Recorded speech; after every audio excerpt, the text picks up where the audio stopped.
I was 34 years old the day my entire life cracked open like a rotten egg. My name's Aubrey. Aubrey Mathers, or that's who I thought I was. I'd spent the last 6 months living in a hospice room, taking care of a dying woman who raised me. Carla Mathers. She was always cold, always distant, but I figured that was just her way. I still fed her, cleaned her, held her hand when the pain got bad. I did what a daughter was supposed to do. Meanwhile, my brother Toby showed up maybe once a week, usually to ask about her bank account. Rachel. She was too busy posting passive-aggressive updates on Facebook about some people needing attention. They always said I was the odd one out. Too quiet, too emotional, too different. But I never imagined how different I really was. That morning, the nurse said she had less than a few hours left. I sat by her bed, reading from a beat-up book she used to keep in the kitchen. Toby was pacing the hallway, probably arguing with his mechanic over the phone. Rachel was in the corner filing her nails like we were at the DMV. Then Carla's eyes, those cold gray eyes, snapped open like someone lit a match behind them. She grabbed my wrist with a grip so strong I gasped. Her voice was like paper tearing. "You're not my daughter. I took you from someone else. Your real mother was a billionaire. Her name was Lucienne Roth." I froze. I thought it was the morphine.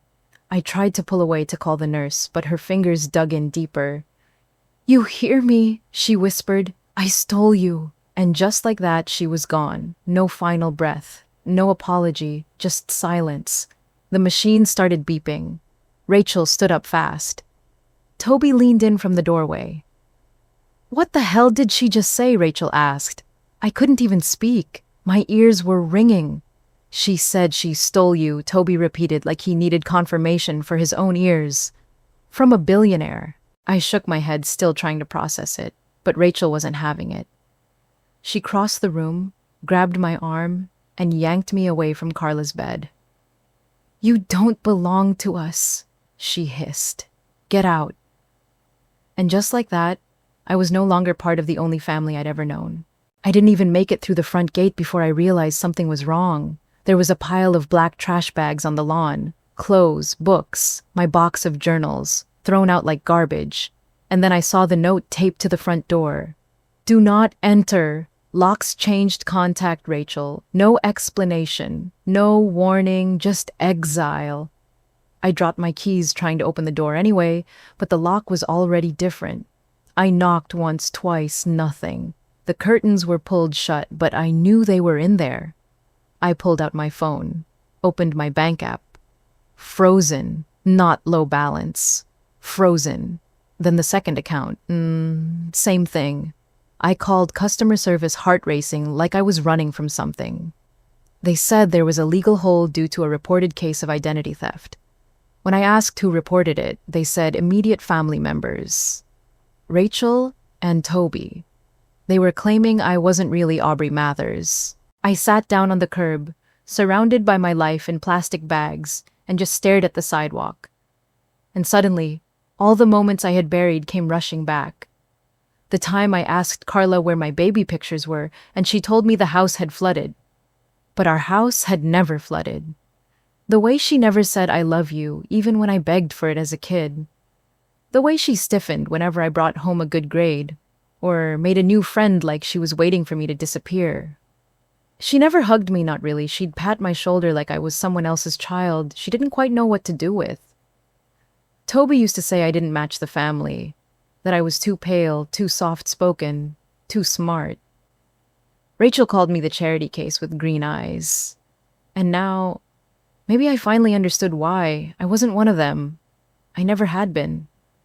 I should have been crying, but I wasn't. I wasn't even angry yet. I just felt blank, like I was floating outside of my own body, watching it all happen. That's when I noticed the car, black, parked across the street, windows, tinted engine off. But someone was inside, watching, not casually, not like a neighbor or a delivery guy. No, this was different. Whoever it was, they weren't just watching. They were waiting. He stepped out of the car like he already knew me. Not curious, not confused, certain, tall, early 40s, clean cut, a dark suit that probably cost more than everything I owned combined. He stopped a few feet from me, hands out in front like he was approaching a wild animal. "Are you Aubrey Mathers?" he asked. I hesitated. "Yeah, who's asking?" "My name's Nico," he said. "Nico Roth. I'm your brother." I blinked. That word brother just kind of hovered in the air like it didn't belong to me. "You've got the wrong person," I said quickly. "I don't have a brother. And I definitely don't have a Roth anything." He reached into the inside pocket of his jacket and pulled out a worn photograph. Handed it to me without a word. Two baby girls, in matching white dresses, sitting on a thick velvet carpet, a woman's arm just barely in frame holding them steady. My breath caught in my throat, because one of them was me. I recognized the eyes, the hair, even the tilt of the head. I still do that when I'm nervous. And the other baby? The same, exactly the same. "A mirror. You're twins," he said gently. "Your biological mother is Lucienne Roth. She lost you both in 1990. I shook my head. "No," Carla raised me. I'm not from money. I worked in a coffee shop until last year. She took both of you," he continued. "But something happened later. Your twin, Celeste, she disappeared. Carla never told anyone where she went." He said the name like it hurt to say out loud. Celeste. I'd never heard that name before in my life. But suddenly it felt like a thread pulled tight in the middle of my chest. I opened my mouth to protest, to tell him he was out of his mind, but he held up a second paper. Lab results, DNA, my name, his, a 99.998% match. You were born Aubrey Roth, January 3rd, 1990, at St. Vincent's Private Hospital in New York City. I couldn't breathe. Still part of me wanted to scream that it was fake, a setup, a scam, anything. Then he pointed to my left wrist. "You've had that mark since birth, haven't you?" I glanced down. The faint swirl near my pulse like a blurry little tattoo. Carla used to say it was just a weird birthmark. But Nico pulled out one more item. An old hospital form. A newborn log. There it was, identifying birthmark on inner left wrist. Swirl-shaped. Same placement. Same shape. That mark wasn't just mine. It was documented, medical, real. Everything inside me went quiet. Not calm, just still. Because whatever this was, this man, this story, this impossible truth, I couldn't ignore it anymore. He looked at me softer now. "Lucienne never stopped looking for you," he said. And neither did I. And that was the moment I stopped being Aubrey Mathers and started becoming someone else entirely. I don't remember agreeing to go with him. I just remember sitting in the back of a black sedan holding that photograph so tightly the corners started to bend. Me and her. Celeste. The twin I never knew existed. The ride was mostly silent. Nico didn't push. He just sat across from me, watching like he knew what it felt like to have your whole world detonate in a single afternoon. The car pulled up to a tall glass building in downtown Tampa, the kind of place that had valet parking and fountains that didn't need to be there. I followed Nico up 22 floors, through a hallway that smelled like leather and expensive cologne. Inside the law office, a man in a charcoal suit stood as we entered. "Ms. Roth," he said to me with a gentle smile, "we've been expecting you." I almost laughed. I wasn't used to people calling me that. He led me into a conference room and slid a folder across the table. Inside, documents, sealed test results, a birth certificate. My birth certificate.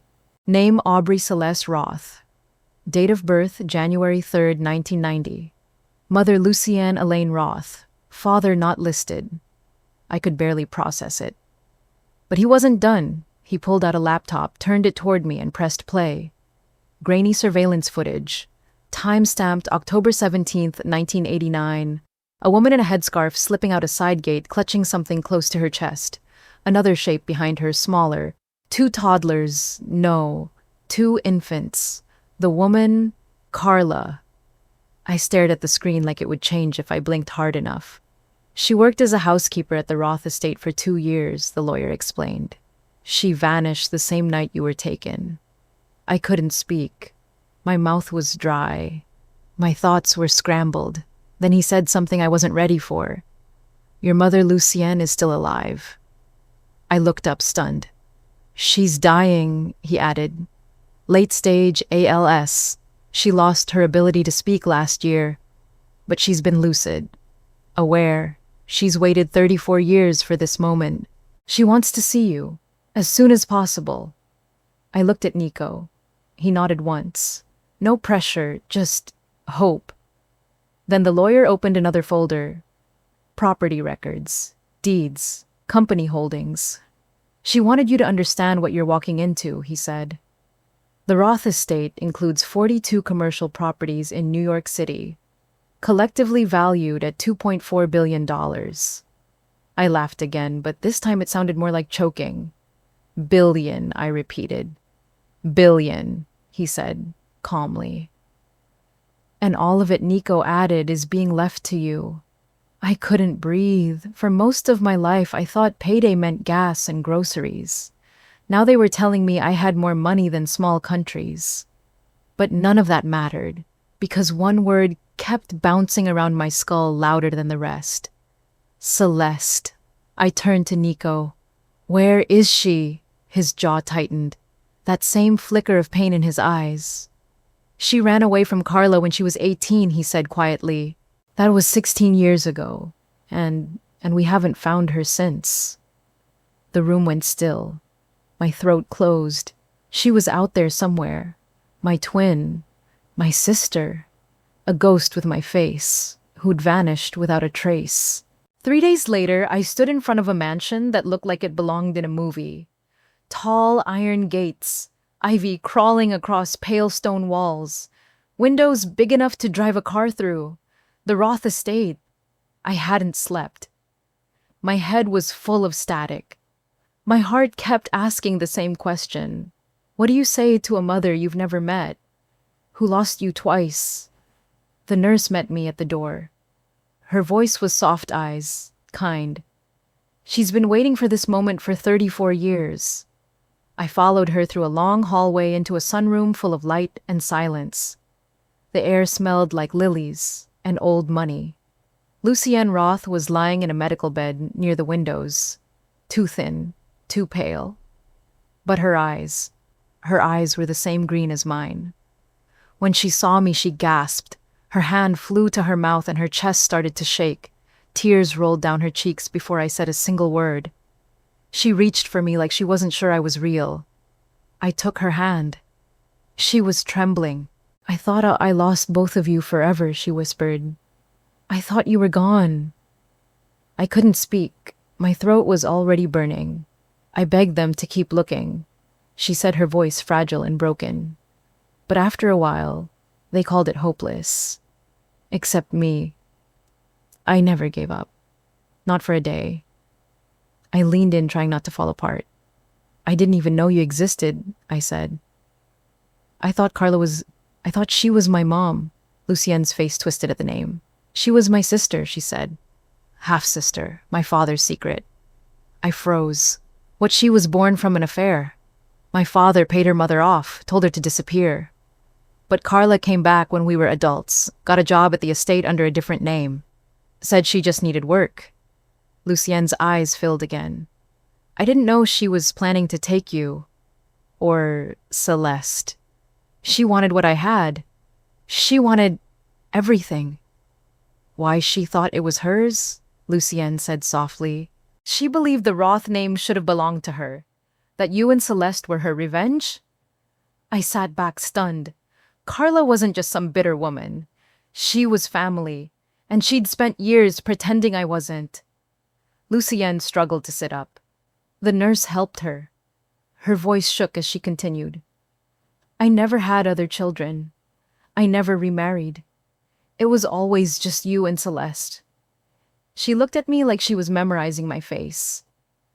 You are my only heir, Aubrey. Everything I built.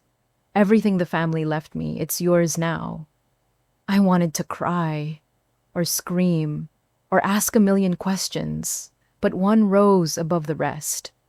One that had been sitting in my chest since Nico showed me that photo. I looked into my mother's eyes and asked the only question that really mattered. Then where is Celeste? Lucienne didn't answer. She just looked away and started to cry. After the funeral, I didn't move back to Florida. I stayed in New York, in the guest wing of the Roth estate.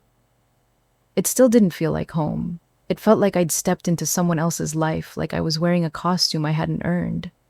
But I knew one thing for sure. I wasn't going to sit still.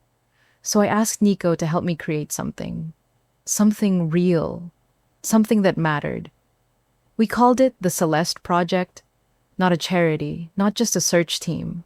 A full-scale private investigation foundation with one purpose: find the stolen children. The ones no one even knew were missing. Lucienne's lawyers helped secure Carla's belongings. Most of it was junk old clothes, a few bills, some worn-down furniture. But then we found the box, stuffed behind a false panel in the back of her closet, a wooden crate locked with a rusted latch. Inside it, journals, dozens of them. Carla's handwriting, pages and pages of twisted obsessive thoughts. She wasn't acting alone. She had names, dates, locations, 9 other children, all from wealthy families, all taken between 1980 and 1995. Each entry filled with cruel logic, like she thought what she was doing made sense. Why should they have everything she wrote in one of the entries? Money, love, power. If I take one, I'm just balancing the scale. It made me sick, but it also made everything click.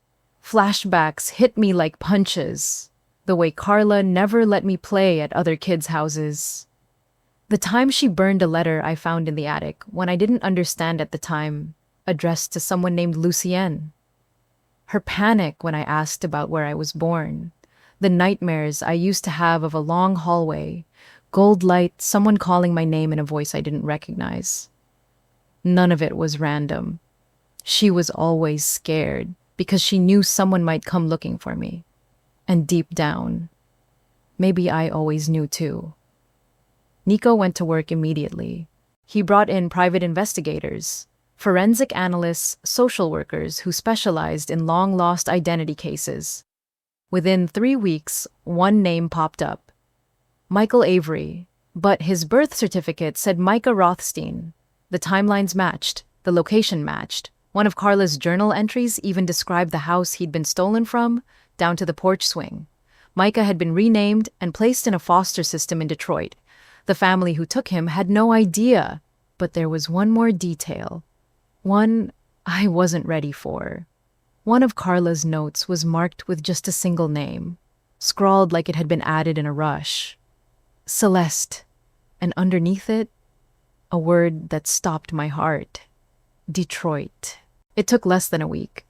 A woman in Detroit name on the lease, Charlie Mercer. Tattoo artist, mid-30s, arrested twice. Once for shoplifting, once for getting into a fight at a bar. Nothing serious. But the photo Nico pulled from her driver's license, I couldn't look away. Same jawline, same eyes, same stubborn crease between the eyebrows. It was like looking at a version of me who'd taken a harder road. And maybe she had. Charlie or Celeste had been raised by a foster couple after Carla supposedly died in a car accident. They never knew she was stolen. No one did. Until now. I flew to Detroit that same night, didn't even pack a bag, just landed, found the shop, and stood outside for what felt like forever. A small sign hung in the window, Mercer Inc. Rain tapped softly against the glass. Inside, I saw her, back turned, tattooing someone's shoulder, focused, confident, alive. I stepped through the door. She looked up just for a second, and her whole body stiffened. "Can I help you?" she said. Her voice hit me like a wave, familiar and foreign all at once. I think I'm your sister," I said. She stared at me, blinked, laughed. "Okay. Weird flex," she muttered, going back to work.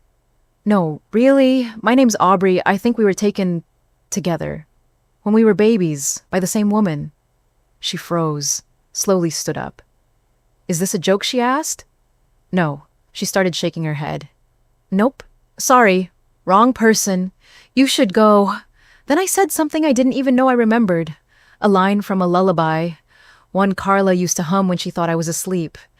Red balloon sky so blue, take me home to dreams of you. Celeste Charlie stopped. Her eyes widened. She whispered the next line without thinking. Close my eyes, don't make a sound. That's where love is safe and found.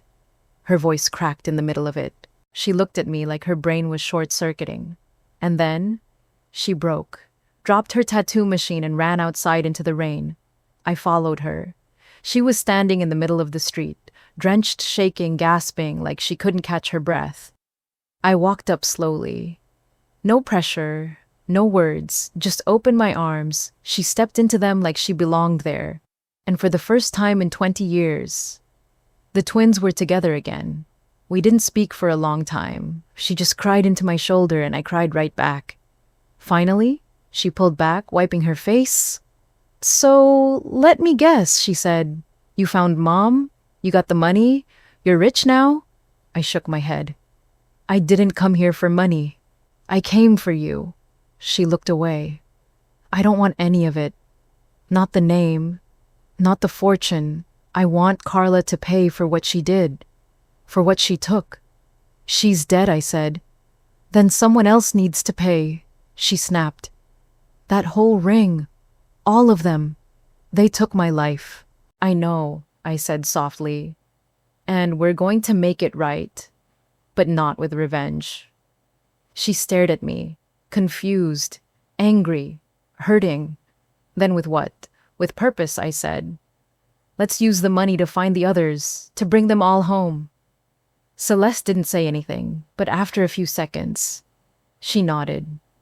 Once. Hard. Like someone choosing war. Lucienne passed away quietly 1 month after we found Celeste. She was in her favorite room, the one with the ivy-covered windows that looked out over the gardens. We were both there, me and Celeste, each holding one of her hands. No words, just presence. And when the heart monitor slowed, then stopped, the silence felt holy. She died knowing her daughters had come home. After the funeral, the lawyers made it official. Every property, every account, every asset with the Roth name was transferred to me. But I knew the second I saw those numbers, it was never really mine. So we built something better. The Roth Recovery Initiative, not just a foundation, a machine, part search and rescue, part investigation, part redemption. And it worked. In the next 18 months, we located 6 more children listed in Carla's journals, each with a name, a face, a broken origin story, and each one was reunited with someone who had never stopped hoping. We filmed some of those reunions. Quietly, privately, only when the families allowed. And even now, I can't watch them without crying. But not everyone was happy. Rachel sued me, claimed emotional distress, demanded a piece of the Roth inheritance. Her lawyer argued that Aubrey had taken advantage of Carla's declining mental state to manipulate her way into the will. The judge laughed. Actually laughed in court. Case dismissed in under 10 minutes. But I wanted to send a message anyway. So I mailed Rachel a check for $10,000 with a handwritten note. This is the price of your silence. Spend it wisely. She mailed it back, ripped into tiny pieces and stuffed into a Ziploc bag. No note, just confetti. I framed it. It hangs in my office. A daily reminder of what envy does to people. But Rachel wasn't the only ghost from the past. One night, Nico got a call from an old PI contact. Dennis, a name we hadn't heard in over a year, had resurfaced. He was in Nevada using a fake name trying to sell information about Carla, claiming he had proof the Roth family was covering up something huge. He didn't want justice, he wanted cash. But then came the real twist. That same contact told Nico something else. Something that made both of us sit up straight. A tip from a former neighbor. About Carla's house in Tampa. Apparently not everything had been cleared out. There was something hidden behind a false panel in the attic. A ledger. Names. Dates. And next to some of those names, prices. I hadn't been back to Florida in over a year. Not since the funeral. Not since the truth came crashing down like a wrecking ball. But now I was standing in front of Carla's old house. Boarded windows, overgrown lawn, everything gray, sagging, forgotten. Kind of like her. I let myself in through the back door. The air inside was thick with mold dust and memories. I wish I could unlive. Nothing had changed. Same chipped tiles, same stained carpet, same hollow silence. But I wasn't here for closure. I was here for answers. I climbed the attic stairs like I had 100 times growing up, except now I knew what I was looking for. In the far corner, behind a loose panel in the wall, was a small locked cabinet. The key wasn't hard to find. I opened it. Inside were dozens of folders stacked like unpaid bills. Each one had a name. Some had photos, others had maps, hospital records, handwritten notes, children, all taken, all placed, all priced. And they're tucked inside a yellowed envelope at the bottom. A photograph. Me. Maybe 2 years old, standing in front of Roth Manor, a red ribbon in my hair. The picture was proof of everything. I held it in my hands for a long time, and for the first time in years, I didn't feel like I was running from my past. I was walking straight into it, because now it belonged to me. My name is Aubrey Roth. I was stolen from a billionaire mother by the aunt who wanted her wealth. But now I use her fortune to hunt down every last stolen child she helped disappear. Because justice isn't about blood. It's about who's still searching. I was lost for 34 years, but I'm not lost anymore, and I'm not done yet. If this story moved you, if it reminded you that the truth always finds its way through, please like, share, and subscribe. We post new stories every day. True stories, real voices, real pain, real hope, and we want to hear from you. Drop a comment below. What would you do if everything you believed about your life turned out to be a lie? Every stolen child deserves to be found, and every lie deserves the light.